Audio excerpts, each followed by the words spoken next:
Hey, mop boy, come here and give us a little demonstration.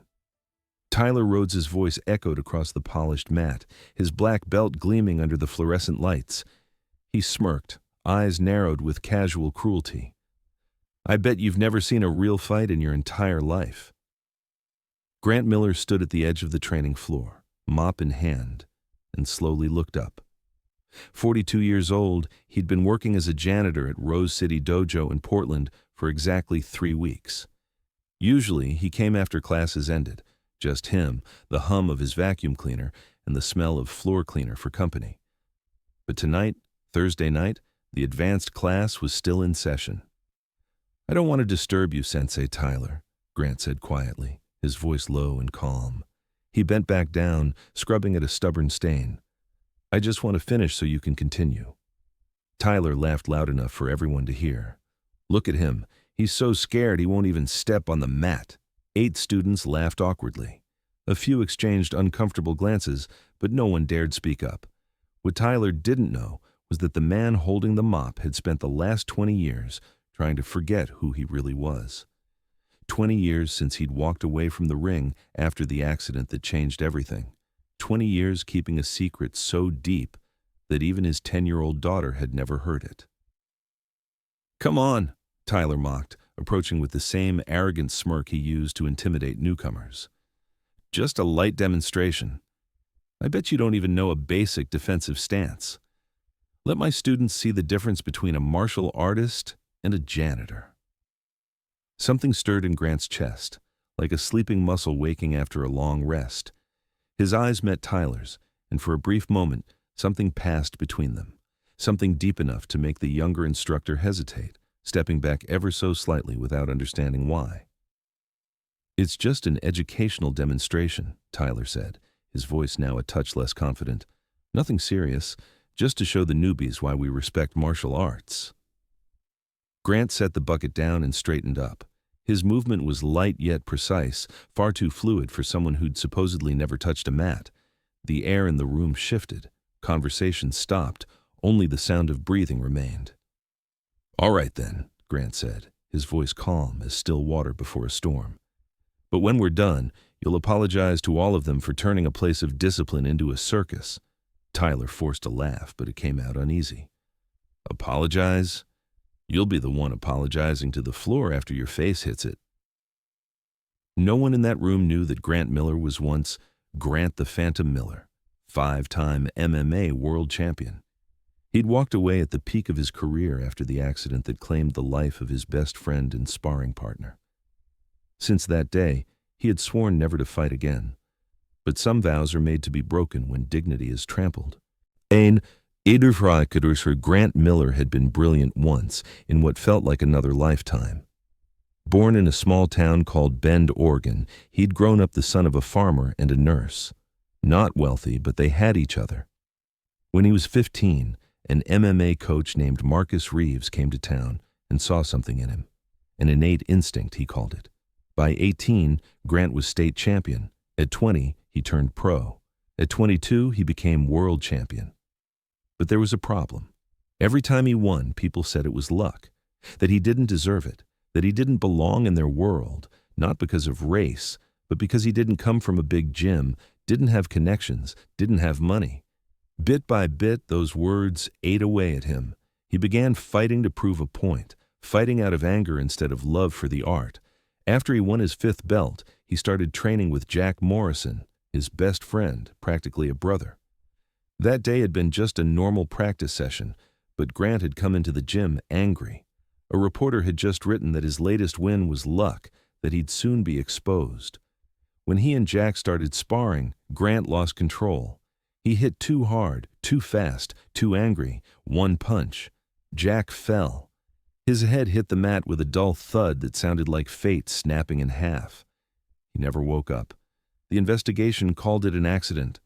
But Grant knew the truth.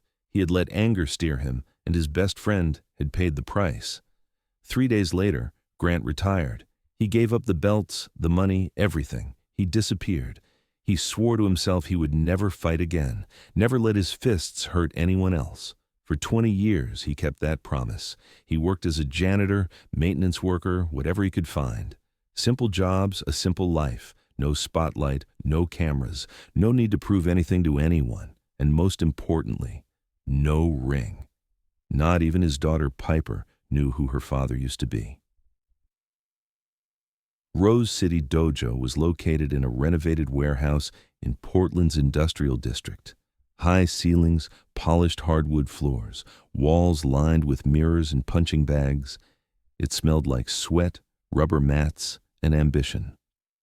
Tyler Rhodes had been running the place for 5 years, 28 years old, handsome in a calculated way, with perfectly styled hair and a black belt he wore like a crown. He'd built a reputation as a tough instructor, the kind who pushed students hard, demanded respect, and didn't tolerate weakness. What he really was, though Grant could see it immediately, was insecure. A man who used his position to make others feel small so he could feel big. Grant had met 1,000 Tyler Rhodes in his career. Men who confused cruelty with strength, domination with teaching. "Well," Tyler said now, bouncing on his toes in the center of the mat, "are you going to stand there like a floor lamp, or are you going to show us what you've got?" The 8 students formed a semicircle around the mat. Grant recognized a few faces from his 3 weeks working here. There was Megan O'Reilly, 22, brown hair tied back neatly, purple belt in jiu-jitsu. She was a graduate student in sports psychology, smart and observant. Right now, she looked uncomfortable. Cole Turner, 28, brown belt, had been training with Tyler for 3 years. He gave a slight shake of his head as if to say, "This isn't right." Nina Morales, 19, the youngest student, whispered something to her training partner. Her friend whispered back, "Don't get involved." "Sensei Tyler," Megan said softly, breaking the tension, "maybe we should continue with our regular class. It's getting late." Tyler's head snapped toward her. "Megan O'Reilly," he said sharply, using her full name like a petty display of authority. "Are you questioning my teaching methods? Sit down and watch closely. You'll learn more in the next 5 minutes than in a month of practice." Grant noticed the fear in Megan's eyes, the same fear he'd seen in his own reflection 20 years ago, waking up from the nightmares about Jack. "Well then, Mr. Janitor," Tyler sneered, "why don't you show my students how to hold a basic defensive stance? Or is that too complicated for someone whose specialty is holding a mop?" Laughter spread through the room, but it was nervous, forced. Grant stood perfectly still. He closed his eyes and drew a single breath. In that breath, he was no longer in Portland. He was back in Las Vegas under blinding lights, surrounded by mocking voices, moments before the tragedy that changed his life forever. "What's wrong? Scared?" Tyler's voice cut through the memory as he began circling Grant like a predator. "Or are you just planning to stand there like that floor lamp you push around all day?" Then Tyler made his mistake. He touched Grant, a light shove on the shoulder, harmless in appearance but laced with arrogance. Grant absorbed the push without moving an inch. His stance was rooted deep, like oak roots gripping earth, and in that instant, Tyler felt as if he'd just tried to push a wall. The smirk on his face faltered. "Interesting," Grant murmured softly, almost to himself. "It's been a long time since someone dared provoke me like that." His voice wasn't loud, it wasn't angry, but the entire atmosphere changed, replaced by the terrifying calm of a man who had already walked through life's darkest valleys. Tyler didn't understand. He still thought he was in control. "Did you hear that, guys?" he said, forcing a laugh. "He thinks this is interesting. Why don't we show him the difference between thinking you know and actually knowing?" But every insult, every laugh only awakened something deeper inside Grant. Not rage, not vengeance, just a clear, grounded memory of who he once was. Megan O'Reilly froze. She could feel it, the shift in the air. The way the man stood, breathed, moved. It all radiated control and quiet power she'd only seen in old footage of true masters. "Last chance, my friend," Tyler said, impatience creeping into his voice. "Either you accept this little demo like a man, or I'll call security to throw you out. And guess what? You'll lose your job, too." Grant opened his eyes. His gaze locked onto Tyler's. And in that moment, A chill ran down the instructor's spine, as if he'd just called the wrong name in a storm. "All right," Grant said slowly, his voice low but resonant. "When we're done, I want you to tell them why you turned a place of learning into a circus of humiliation." Tyler forced a shaky laugh. "Explain? You'll be doing the explaining when you're flat on the mat." No one in that room knew that for 20 years, Grant hadn't just been running from his past. He'd been learning to master his anger, forging it into a weapon of precision and silence. Every insult, every shove, every mocking laugh, all of it fed the storm waiting to be unleashed. And Tyler Rhodes was about to be the first, and perhaps the last, to feel its full force. Tyler adjusted his stance, clearly pleased with the heavy silence that filled the dojo. 8 students formed a perfect circle around the mat. Some looked eager to watch the demonstration, while others couldn't hide their discomfort. "Everyone," Tyler announced theatrically, his voice booming, "tonight you'll witness a lesson worth more than 6 months of training. The difference between those who dedicate their lives to martial arts and those who merely mop the floors where real fighters walk." Grant stood motionless at the center of the mat, but something in his breathing had changed.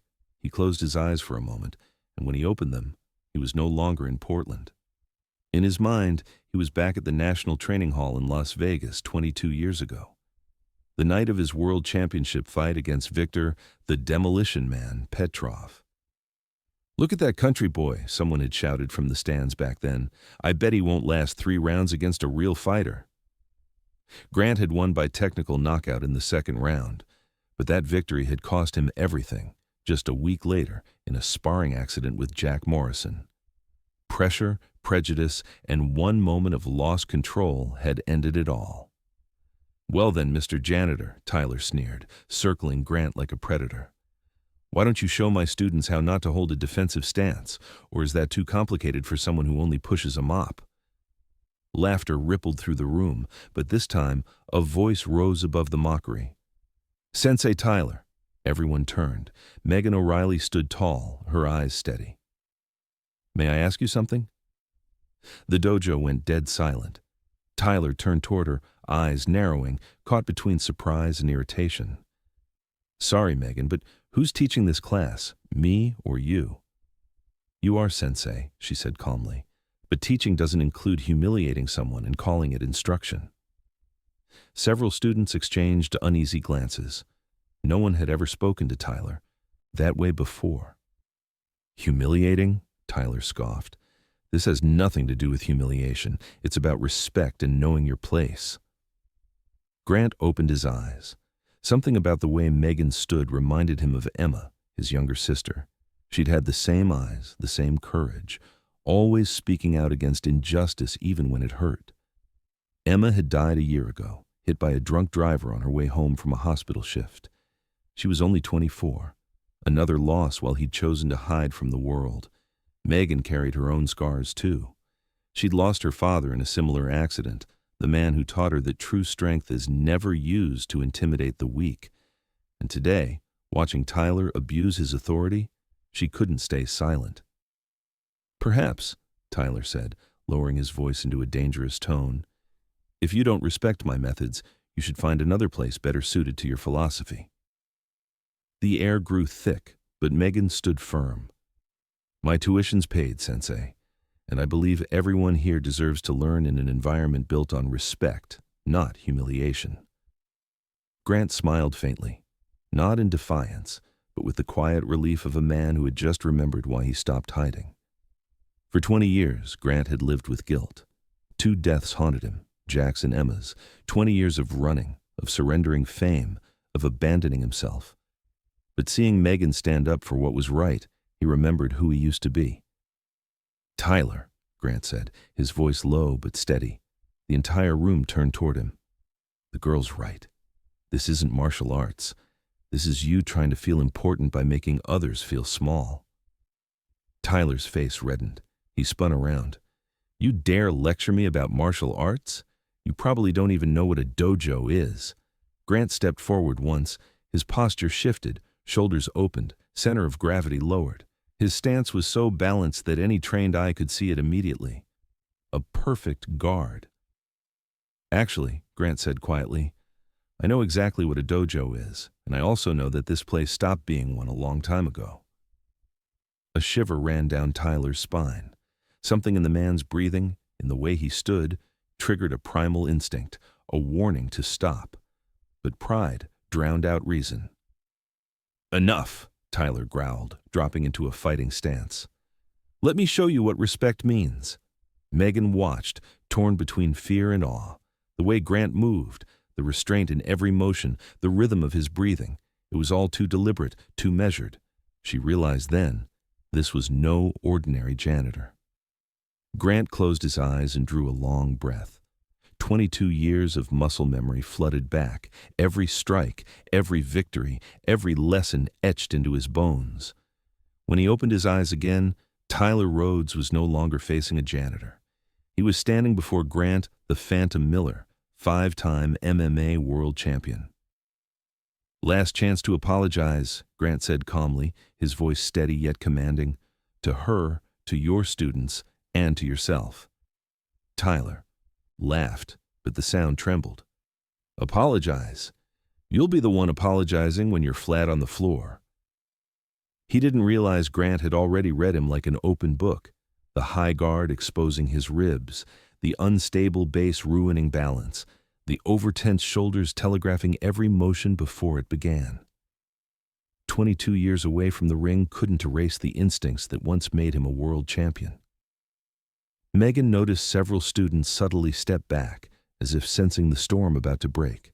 The air grew heavy, electric, like lightning waiting to strike. Grant stood still, eyes calm, a faint smile crossing his lips. Not anger, not vengeance, but the quiet resolve of a man who had finally found a reason to break his 20-year silence. And as he took his first half-step forward, everyone in the room understood. Something extraordinary was about to happen. Tyler adjusted his black belt with a theatrical gesture, clearly savoring every second the spotlight shone on him. Gather around, everyone. Tonight you're about to witness a live demonstration of why martial arts has ranks and hierarchy. The attack came without warning. Tyler's first punch was technically perfect, a jab, quick and precise, executed exactly as taught in the manuals. It had worked on 99% of the people he'd sparred with over the years. Grant Miller wasn't in that 99%. What happened next was so fast, so smooth that half the room couldn't process it. Grant simply wasn't where Tyler's fist was aimed. His body slipped aside like water through stone. No wasted motion, not a millimeter squandered, head tilting left by precisely 15 degrees, right shoulder rotating to draw a perfect diagonal, hips tracing an invisible arc. Tyler missed completely. His arm extended into empty space, and by the laws of momentum, his body overcommitted into his own force. Good effort, Grant observed gently, already rebalanced in a new position, not far, not too close, exactly enough to control. Clean mechanics, adequate speed, but you telegraph with the right shoulder. It pops up about 2 centimeters before you throw. Tyler whipped around, trying to locate him. His heart pounded. How could anyone move that fast without making a sound? Beginner's luck, he muttered, more to convince himself than Grant. The second attack came faster, more aggressive. Jab, straight hook. Tyler's favorite combination, a sequence he'd drilled thousands of times. And again, Grant wasn't there. This time, Megan could follow, not because Grant had slowed, but because she knew where to look. Grant dipped only a few inches, letting the jab skim over the crown of his head by less than a centimeter. The straight hunted for its target, but Grant leaned back along an impossible curve, his spine bowed like bamboo in wind. When Tyler swung the hook with everything he had left, Grant retreated exactly half a step. Absolute economy. The glove skimmed, under his chin by a millimeter. If someone had filmed in slow motion, the gap between Tyler's glove and Grant's jaw would have been no thicker than a sheet of paper. Interesting combo, Grant remarked, his breath perfectly even as if he'd been standing still. Works on a static target, but after the hook, your entire left side is open. In a real fight, that's when the opponent ends it. Sweat beaded at Tyler's temples. His shirt clung wet despite having thrown only 2 sequences. His breathing grew heavy and uneven. This wasn't normal. He'd thrown thousands of punches in his life, in training, in matches, in demos. Yet now he couldn't touch a man he'd assumed had never fought. "Stop dancing! Fight!" Tyler shouted, frustration and panic tangling in his voice. He lunged even more recklessly, punches, kicks, elbows, everything he knew.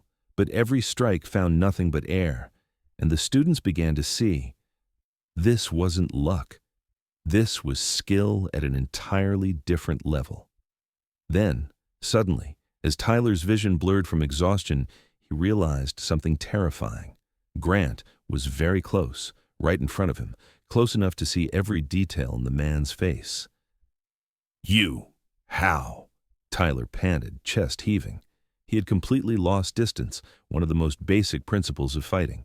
How had Grant closed in without him noticing? "Tyler," Grant said gently, his tone as calm as at the start, with no hint of fatigue. He stood at arm's length, not threatening, simply present. "Do you want to know the difference between learning to strike in a safe dojo and learning in professional arenas where a single mistake can be the end?" Tyler couldn't answer. His lungs were burning, his legs trembled. Before he could react, Grant did something that defied the onlooker's sense of physics. No visible tensing, no hip rotation, no pulling the hand back to load power, no aggression, no anger. Grant simply placed the palm of his right hand on Tyler's chest, a gentle touch, almost tender, as if checking whether the man's heart was beating. And Tyler flew. Not shoved, not tripped. He literally flew. As if an invisible wave had hurled him backward, his feet left the floor. His body hung for an impossible instant in midair. Time seemed to slow. Then gravity reclaimed him. Tyler sailed back nearly 2 meters, an absurd distance for such a light touch, and landed flat on his back with a thud that made the entire room hold its breath. The sound echoed in absolute silence. No laughter, no cheers, no clapping, only the horrified quiet of people who had just seen something beyond their understanding of martial arts. Cole Turner stood slack-jawed. Nina Morales clutched her friend's sleeve, eyes wide. Another student whispered, "What just happened?" Tyler lay motionless for a few seconds, maybe 3, but it felt like a minute. His eyes locked on the blazing neon overhead as he tried to process what had just happened to his body. No pain. That was the strangest part. He felt only an irresistible force, as if a tidal surge had toppled him, as if every ounce of strength in his body had been neutralized by a physical principle he didn't understand. That's impossible," Tyler stammered, voice shaking. He lurched to sit up, but his legs were jelly, unresponsive. Megan O'Reilly stood stunned, phone trembling in her hand. In 2 years of sports psychology research, after analyzing hundreds of hours of fight footage and reading dozens of studies on combat biomechanics, she had never seen, not even on video, such a display of pure, controlled power. No brutality, no anger, no showboating. Just the clinical, perfect application of a technique she'd only ever read about in ancient martial arts lore, what some call internal power, or Fajin in Chinese systems. But this wasn't myth. It was happening right in front of her. "In fact," Grant said evenly, stepping forward and offering Tyler a hand up, a gesture of respect after putting him down. "It's quite simple once you understand leverage, precise timing, and how to transmit energy from the ground through the whole body. Principles I learned and refined over my 22-year professional career." 22 years. Professional. Those words hung in the air. Tyler batted the hand away, trying to stand under his own power, one last struggle to preserve a shred of pride, but his legs still shook, his knees still buckled. He had to lean against the wall to steady himself. 22 years? Professional? Tyler echoed, dazed and horrified. In what? Megan couldn't stay quiet any longer. She stepped forward, phone raised for all to see. Her voice trembled, almost a reverent whisper. "Sensei Tyler, you don't understand who he is, do you?" Every eye in the room turned to her. Tyler looked over, face still ashen. On Megan's screen, dozens, no, hundreds, of articles, photos, and videos filled the search results, all about one man, Grant the Phantom Miller. Megan read aloud, her voice shaking with both fear and awe.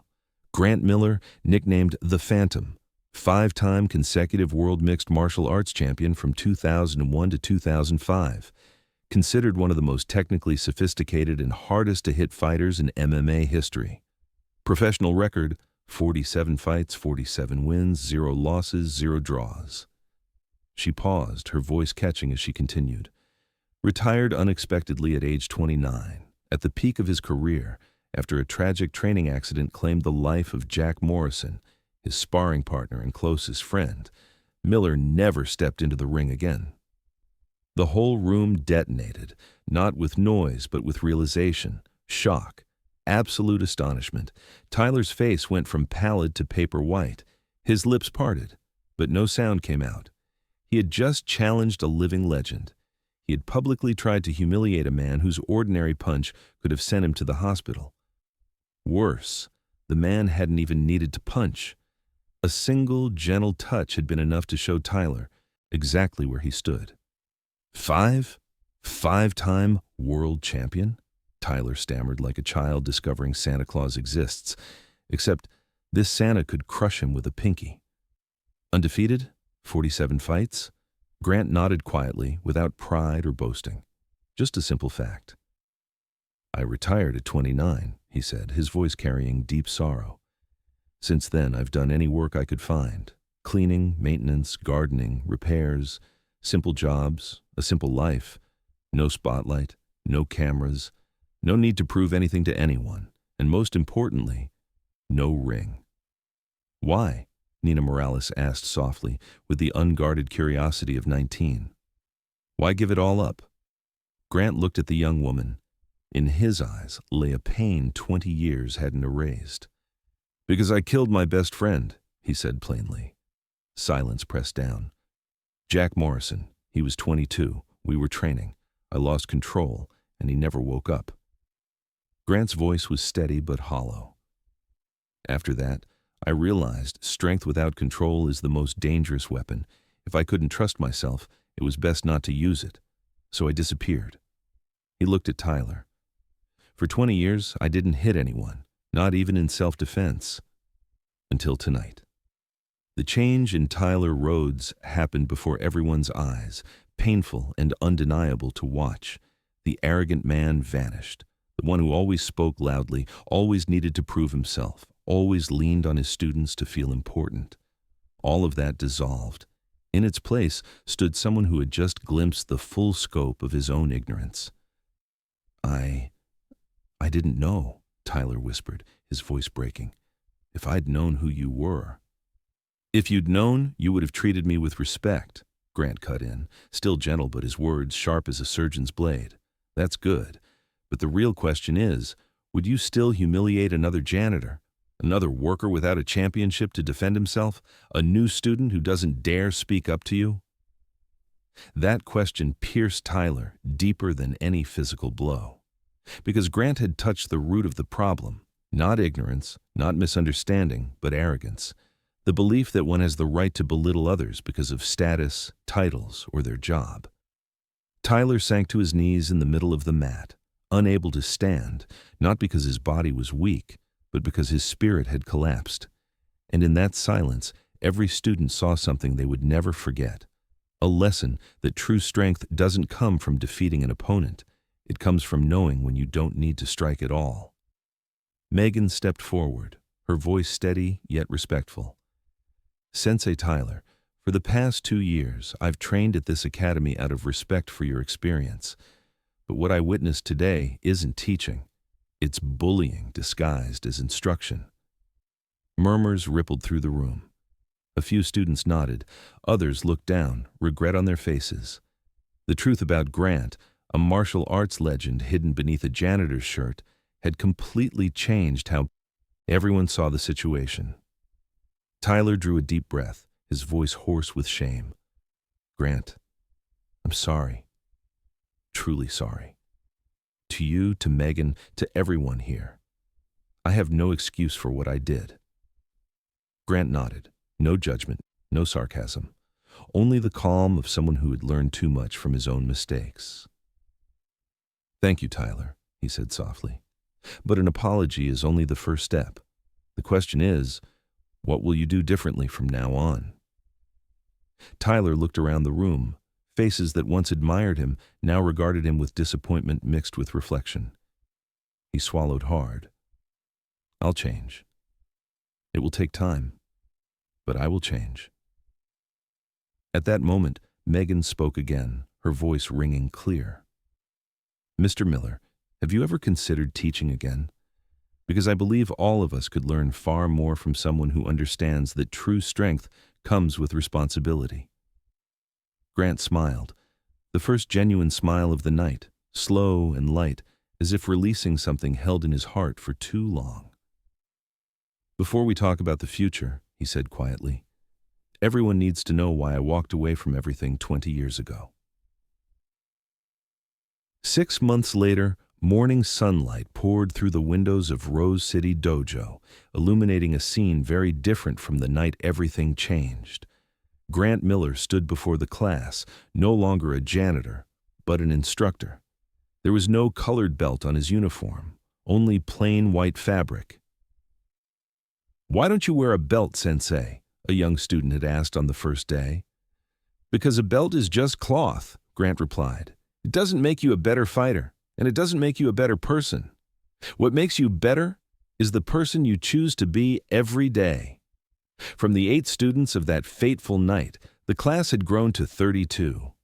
All over Portland, people were talking about Sensei Grant, the man who had been a legend, lost everything, then found himself again through teaching. Tyler Rhodes sat in the back row, no longer the gym owner. He had sold it to Grant for a symbolic price and now worked as an assistant instructor. The decision hadn't been easy. After the incident, he'd lost half his students. A discreet video Megan recorded had spread across the internet. Black belt humiliated by janitor. His reputation in the martial arts community collapsed. Ironically, it was the best thing that had ever happened to him. Over the past 6 months, Tyler had learned more than martial arts. He'd learned humility, respect, and how to teach without domination. Most importantly, he understood that value doesn't come from making others smaller, but from helping them grow. "Today," Grant said, addressing the class, "we won't start with technique. We're going somewhere." A bus took the entire class to Rose City Cemetery on the outskirts of town. Grant led them to a simple grave. Jack Morrison, 1983-2005. He lived to fight and fought to live. Grant knelt and laid his hand on the headstone. "This is Jack Morrison," he said softly, "my best friend. And he died because of me." The class stood silent as Grant told the whole story. No abridging, no evasion. The pressure, the anger, the punch, the death. "I retired the next day," he concluded. "Not because I was afraid to lose, but because I was afraid to win when I couldn't control my strength. You don't learn martial arts to hit people. You learn it to control yourself." At the edge of the group, Piper Miller, Grant's 10-year-old daughter, heard her father's past in full for the first time. Tears fell, but her face shone with pride. Back at the dojo, she whispered, "Dad, I'm proud of you." Grant knelt and hugged her. "I'm proud of you too, Piper, every day." 1 year later, Grant stood before Jack Morrison's headstone. He came every week now, no longer out of shame, but out of gratitude. "Thank you, Jack," he whispered. "You taught me the greatest lesson. Uncontrolled strength is dangerous. Controlled strength is a gift. I'm trying to live in a way that makes you proud, with every student, with Piper, so that the tragedy carries meaning." A light breeze moved through the cemetery. Grant smiled and walked back to the car where Piper was waiting. "Did you talk to Uncle Jack, Dad?" "I did, sweetheart." "What did he say?" Grant looked back at the grave, then smiled at his daughter. He said, "Keep going. Make it matter. And that's what I'm going to do." When justice doesn't come from a punch, it comes from a lesson. Grant Miller proved that true strength isn't in knocking someone down, it's in lifting them up after they fall. Tyler Rhodes learned the hard way that respect can't just be demanded, it must be earned. Megan O'Reilly showed that courage isn't the absence of fear, it's speaking up even when you're afraid. If this story moved you, remember, you don't need to be a champion to make a difference. You just need the courage to stand up for what's right, the humility to admit when you're wrong, and the generosity to lift others up. That's the strength that changes the world.